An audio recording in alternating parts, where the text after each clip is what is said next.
Senhor presidente, nesses últimos dias, 2 argentinos estiveram na mídia brasileira. Eu não falo do Messi, não falo do jogador de futebol.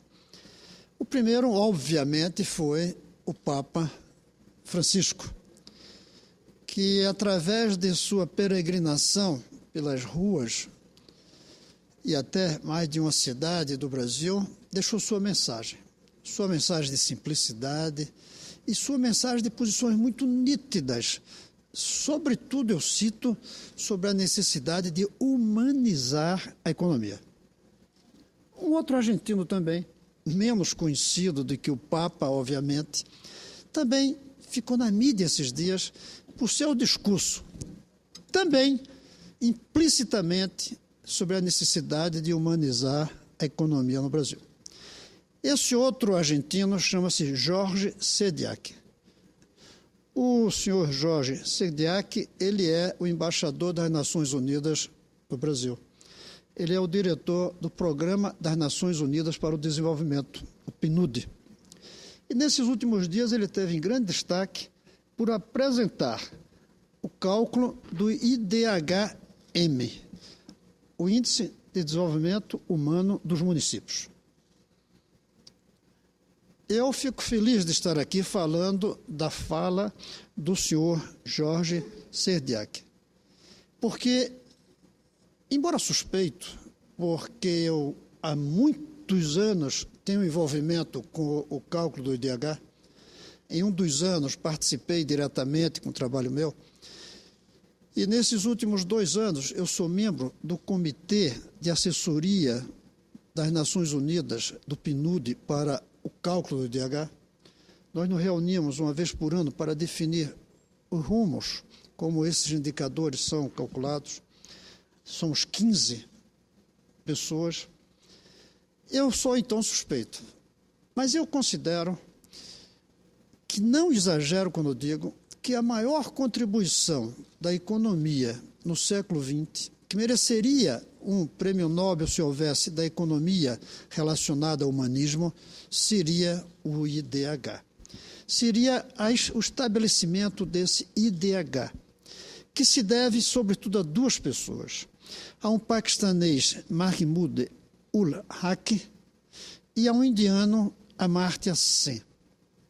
Foram eles 2 que lá atrás, no começo dos anos 70, perceberam e alertaram de que o produto interno bruto não é um indicador correto para definir se um país está ou não bem. Foram eles que definiram que o PIB, Produto Interno Bruto, mede a riqueza puramente material e que essa riqueza material não se espalha, como se imaginava, ao ponto de trazer a riqueza da saúde, a riqueza da educação, a riqueza de maior anos de vida na sociedade para cada habitante. Foram eles. E eles deram um passo adiante. Não ficaram só no alerta filosófico, eles foram ao nível da criação de um instrumento que permitisse, ao lado do PIB, que fala na riqueza material, econômica, de renda, se calculasse um índice do desenvolvimento humano, do bem-estar da sociedade. De lá para cá, muitos outros indicadores vêm sendo trabalhados, criados, inventados, mas nenhum substituiu o IDH, que atualmente é coordenado por um paquistanês também, chamado Khalid Malik.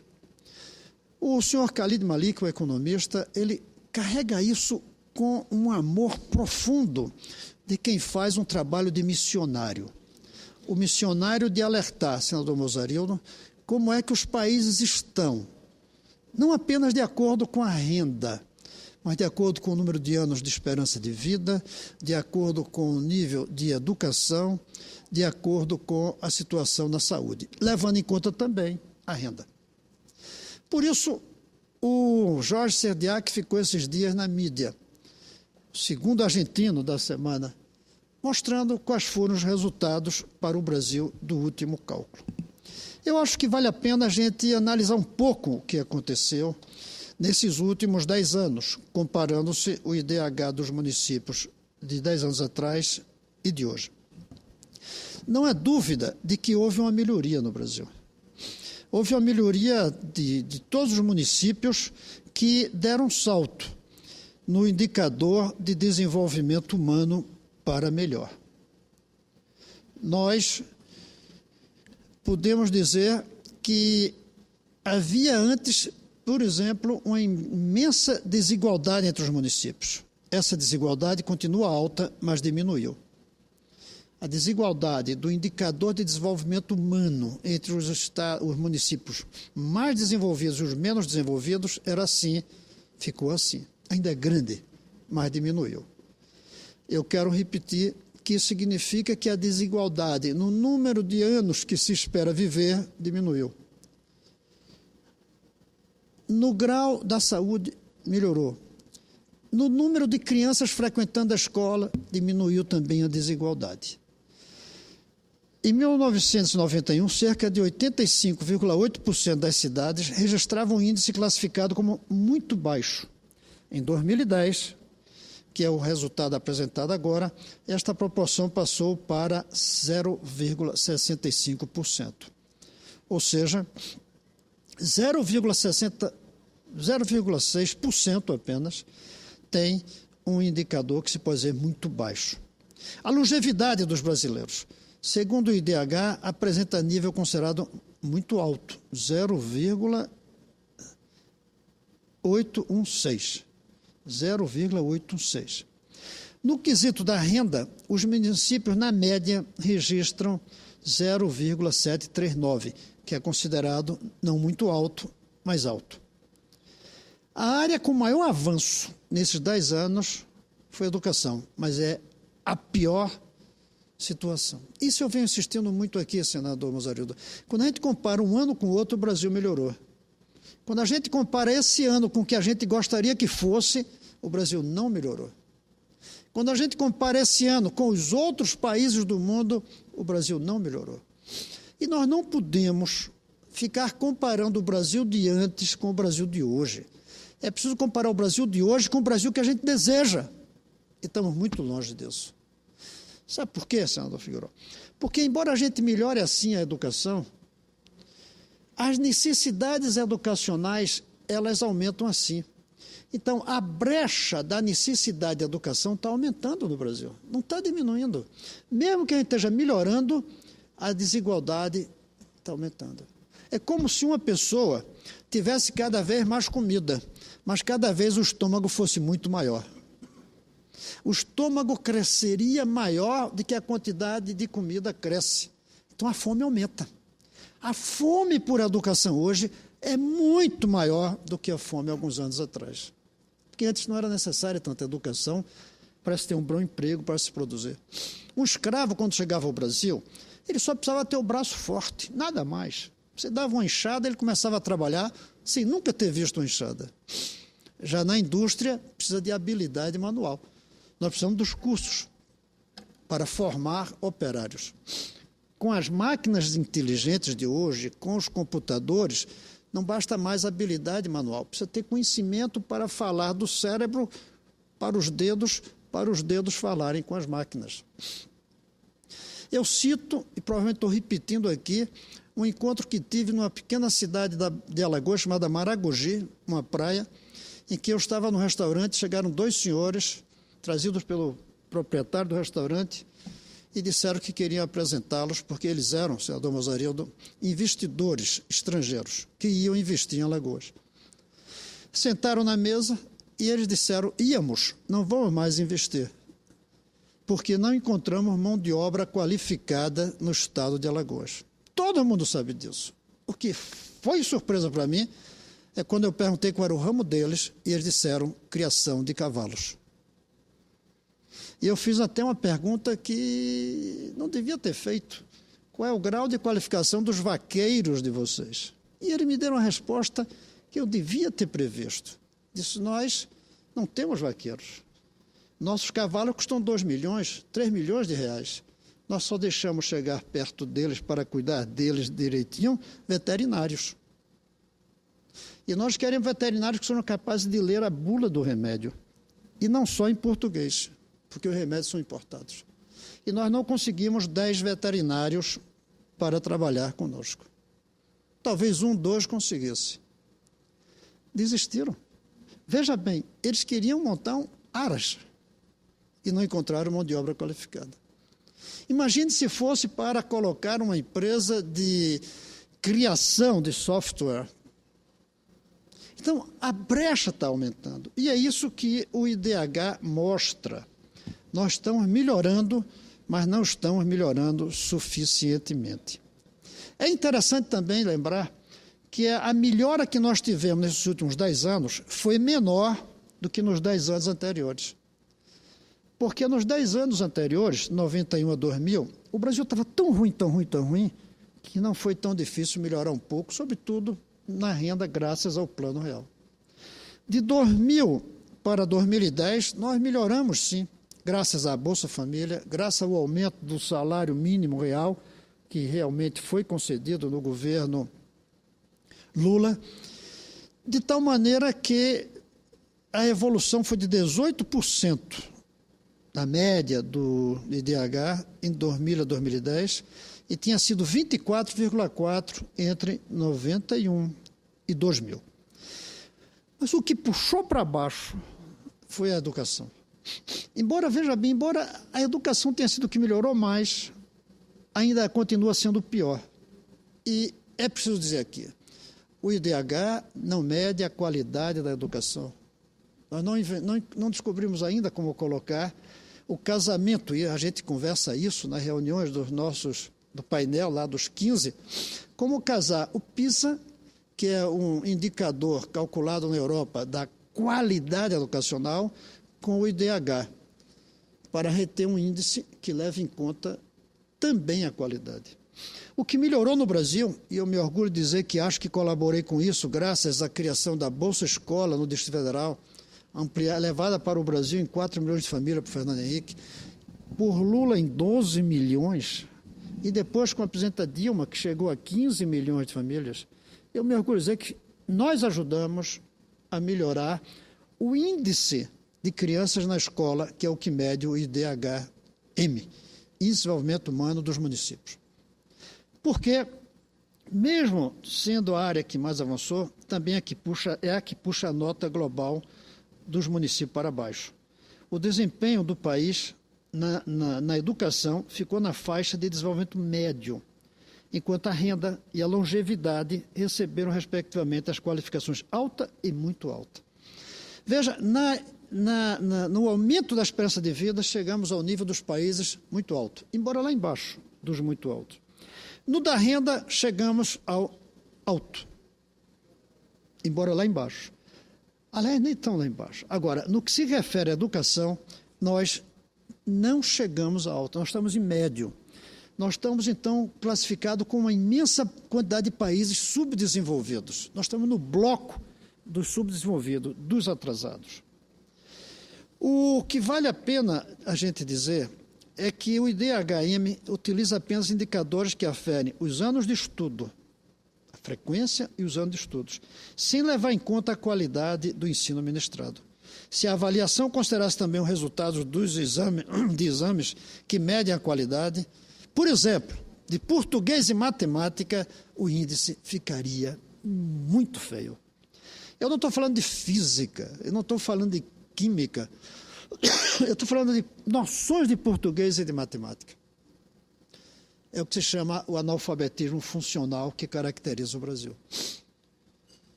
Não se dá também uma nota específica, e eu defendo que se dê, senador Mazarido, ao índice de analfabetismo pleno, que são 12 milhões no Brasil.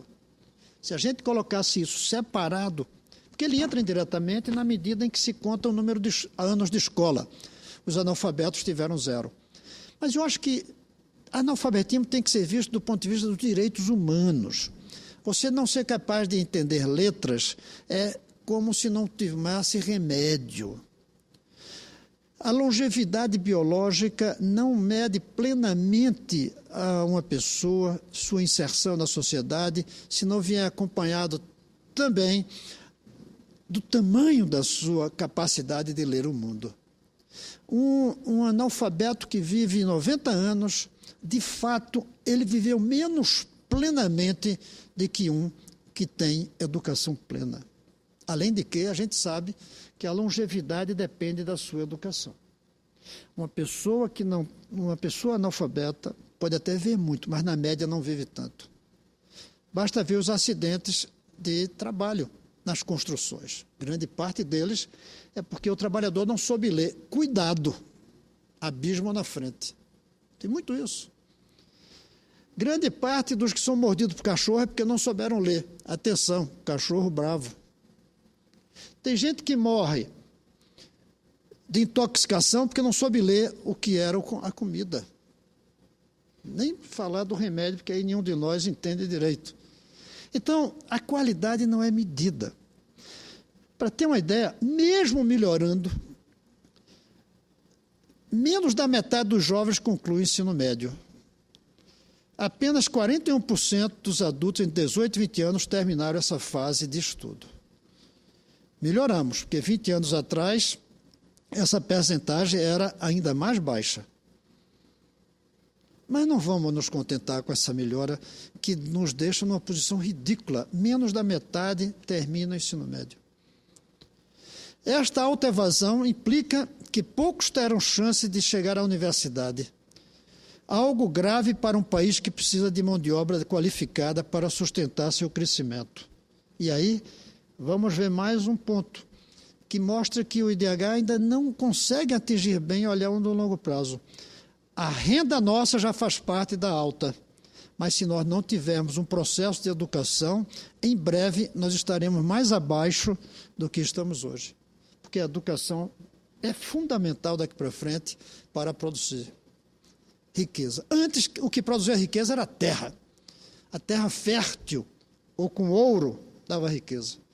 Depois passou a ser ter recursos naturais para a indústria com mão de obra qualificada. Agora, o principal recurso não é mais a terra. O principal recurso é a inteligência do povo. E a inteligência é produto direto, obviamente, da educação. Está na qualidade da educação o principal problema das nossas cidades. As que atingiram o IDH-M muito alto, o superior a 0,799, 30% das cidades é porque 30% das cidades tiveram nota inferior a 0,5, ou seja, muito baixo em educação. Apenas 5, eu repito, 5, somos 5.565, apenas 5 atingiram o índice muito alto. E quando a gente diz muito alto, o 0,799 não é ainda o índice dos países mais desenvolvidos. É alto porque não é aqui embaixo, aqui, mas é o alto aqui, não é o alto aqui. 5, apenas 5 cidades. Um município no Pará, Melgaço, tem a pior nota geral e é também a pior no segmento educacional. E não é por acaso. Tem menos de 60% de suas crianças em idade de 5 e 6 anos na escola. Veja bem, entre 5 e 6 anos. Aquelas que têm a Bolsa Família e que nós estamos pagando sem cumprir o requisito fundamental da frequência às aulas. As diferenças regionais mostram que o Brasil ainda está muito atrás quando a gente fala em desigualdade regional na educação. Mais de 30% das cidades brasileiras têm nota muito baixa no quesito da educação. Muito baixa, Sandra Boselli, significa lá embaixo. Significa nos comparar com países muito pobres. Podemos estar até um pouquinho acima no grupo dos piores, mas estamos entre o grupo dos piores. A maioria delas está no norte e nordeste. Nessa parte do Brasil, nessa região, mais de 60% dos municípios não ultrapassaram o nível baixo, ou seja, ficaram no muito baixo. Eu vou repetir, 90% dos municípios do Norte e Nordeste não ultrapassaram o nível baixo, que é 0,599. No Sul e no Sudeste, mais da metade das cidades tem um índice educacional no nível médio, mesmo no Sul e no Sudeste. No Centro-Oeste está numa posição intermediária. 90% das cidades estão na faixa médio ou baixo. Por isso, senador, eu fiz questão de vir aqui. Eu fiz questão de vir aqui, primeiro, para enaltecer a existência desse índice. É fundamental. O mundo é outro depois que descobriu esse índice.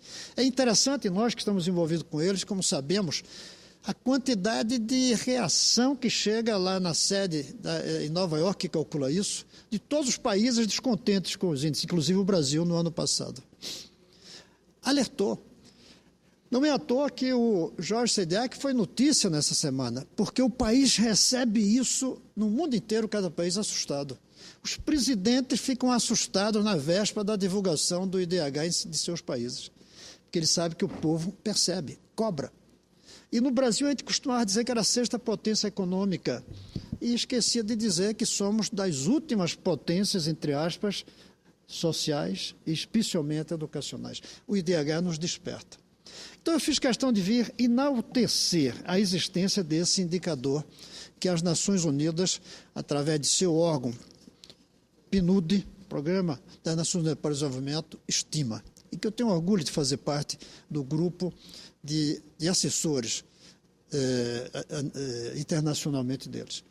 Mas a segunda coisa é apelar para que nós possamos pegar agora o outro argentino, não o Jorge Sediak, mas o Papa Francisco, e trazer de volta para o Brasil, não é nem de trazer de volta, fazer baixar no Brasil, porque nunca tivemos, o sentimento de uma economia eficiente e também humanista.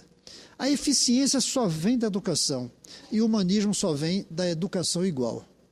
Não é possível se considerar a educação boa, educação que na média até pode ser boa, mas desigual entre os entes, seja os seres humanos, seja os municípios, seja os estados. E eu concluo dizendo que, a meu ver, e o senhor falou aqui, senador Figueiredo, o senhor é um dos defensores disso, e o senador Mozarido faz parte da nossa frente, eu não vejo outra saída para tentar unificar o IDH dos municípios, a não ser pela federalização da educação. Como é que a gente vai querer que um município pobre, pequeno, como Melgaço, no Pará, tenha o mesmo índice de Brasília, que foi o melhor? E não nos esqueçamos, em Brasília, quem paga o salário dos professores é a União. E eu quero lutar para que continue assim. Mas representando Brasília, eu me sinto na obrigação de dizer que eu quero que os outros municípios tenham o mesmo privilégio. Eu não vejo por que lutar por um privilégio para o meu município, para a minha cidade, para o meu estado. Eu quero que os outros também tenham, para que deixe ser privilégio e vire direito. Não tem como ter uma educação que se espalhe em condições de igualdade, deixando nos ombros dos pobres dos prefeitos pagar os salários dos professores. Eles são obrigados a pagar salários miseráveis. Há municípios, sim, que poderiam pagar mais e não pagam, mas muitos gostariam de pagar mais, não tem como. Só fazendo a federalização, só a União assumindo a educação é que a gente vai poder ter uma educação de qualidade e qualidade igual.